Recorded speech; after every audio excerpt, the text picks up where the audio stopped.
Hello friends, স্বপ্নাস খানাপিনার নতুন একটি রেসিপিতে সবাইকে স্বাগতম। আজকে আমি কাঁচা আম দিয়ে টক ঝাল মিষ্টি বল আচার তৈরি করে দেখাবো। চলুন দেখে নেওয়া যাক কাঁচা আম দিয়ে টক ঝাল মিষ্টি বল আচার তৈরি করার রেসিপি।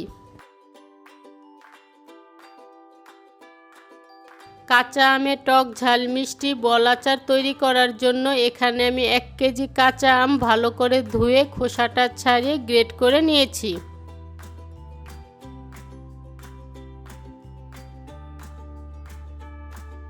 প্রথমে আমি আচারের জন্য মশলাটা তৈরি করে নিচ্ছি। তার জন্য প্যানে দিয়ে দিচ্ছি 5-6টি শুকনো মরিচ, 1 চা চামচ জিরে, 1 চা চামচ মৌরি, 1 চা চামচ ধনে ও 1 চা চামচ পাঁচফোড়ন দিয়ে মশলাগুলোকে আমি লো আঁচে টেলে নিচ্ছি।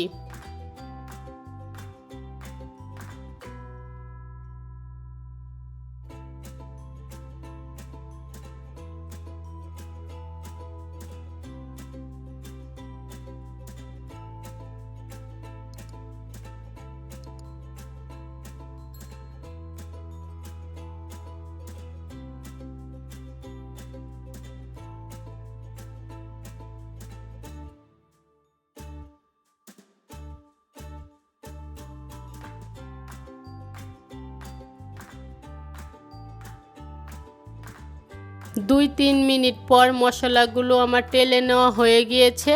এবার এগুলোকে আমি নামিয়ে ঠান্ডা করে ব্লেন্ডারে ব্লেন্ড করে নিচ্ছি। এবার প্যানে আধা কাপ সরিষার তেল দিয়ে তেলটাকে আমি গরম করে নিচ্ছি।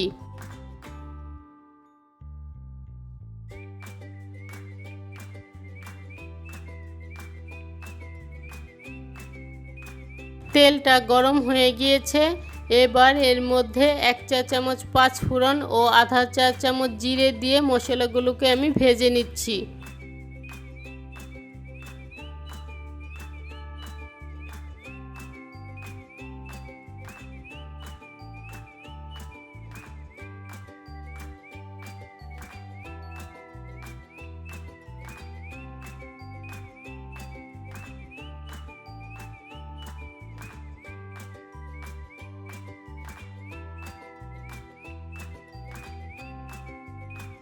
এক মিনিটের মতো ভেজে নেওয়ার পর এবার এর মধ্যে গ্রেট করে নেওয়া আমটা দিয়ে আমটাকে আমি তেলের সাথে ভালো করে মিশিয়ে নিচ্ছি।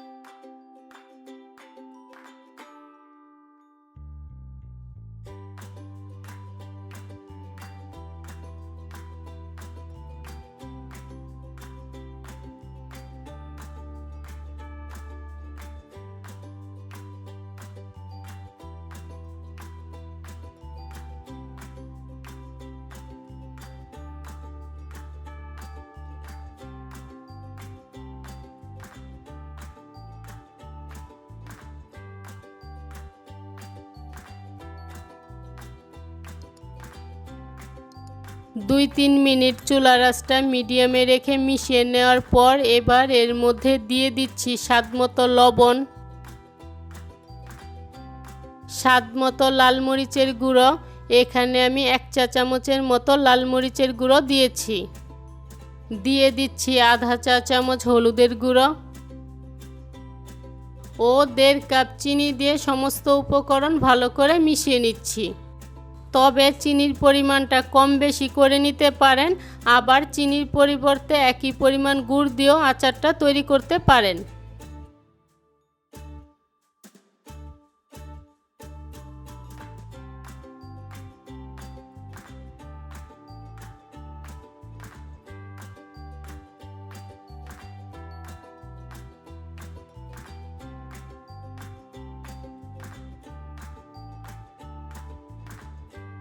মিশানো হয়ে গিয়েছে। এখন চুলার আঁচটা লোতে রেখে আমগুলোকে আমি সিদ্ধ করে নিচ্ছি।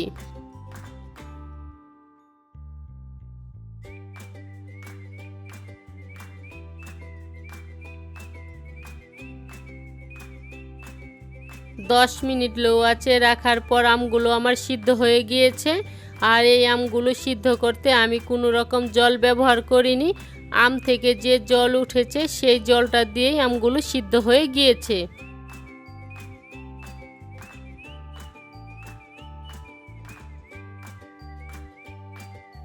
এবার এর মধ্যে দিয়ে দিচ্ছি 1 চা চামচ বিট লবণ, 2 টেবিল চামচ ভিনেগার ও আমি যে ভাজা মশলাটা গুঁড়ো করে রেখেছিলাম তার থেকে অর্ধেকটা পরিমাণ এর মধ্যে দিয়ে ভালো করে মিশিয়ে নিচ্ছি।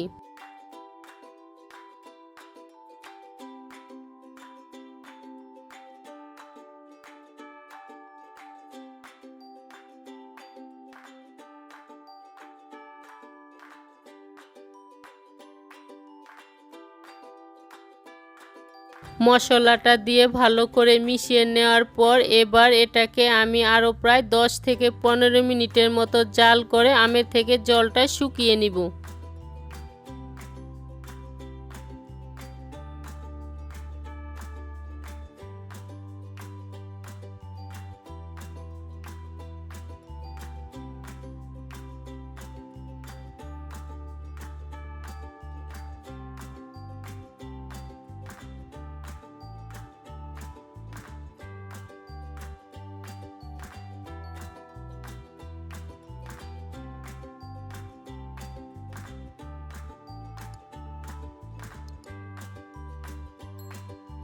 আরও প্রায় 15 মিনিটের মতো জাল করে নেয়ার পর আমটা শুকিয়ে এসেছে এবং এটা কড়াইয়ের গা থেকে উঠে আসছে। এবার এর মধ্যে বাকি থাকা ভাজা মশলাটা ভালো করে মিশিয়ে আরও প্রায় 2 মিনিটের মতো রান্না করে নিচ্ছি।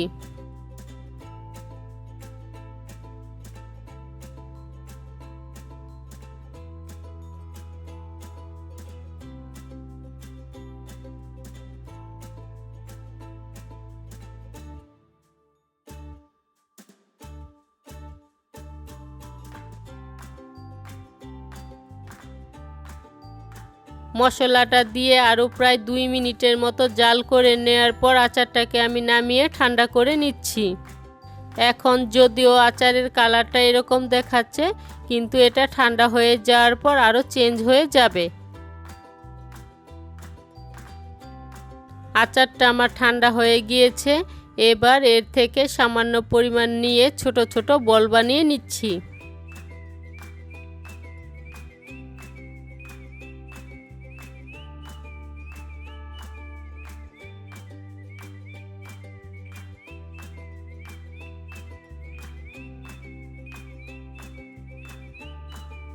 যেহেতু আচারটি শুকনো আচার তাই এটা রোদে দেওয়ার কোনো ঝামেলা নেই। এই আচারটি এমনিতে 6 থেকে 7 মাস ভালো থাকবে। সবগুলো বলই আমার তৈরি হয়ে গিয়েছে। এবার পরিবেশন করে নিলেই তৈরি হয়ে যাবে কাঁচা আম দিয়ে টক ঝাল মিষ্টি বল আচার। আজকের এই কাঁচা আম দিয়ে বল আচারের রেসিপিটি যদি ভালো লেগে থাকে তাহলে সাবস্ক্রাইব করে পাশে থাকা বেল আইকনে প্রেস করতে ভুলবেন না।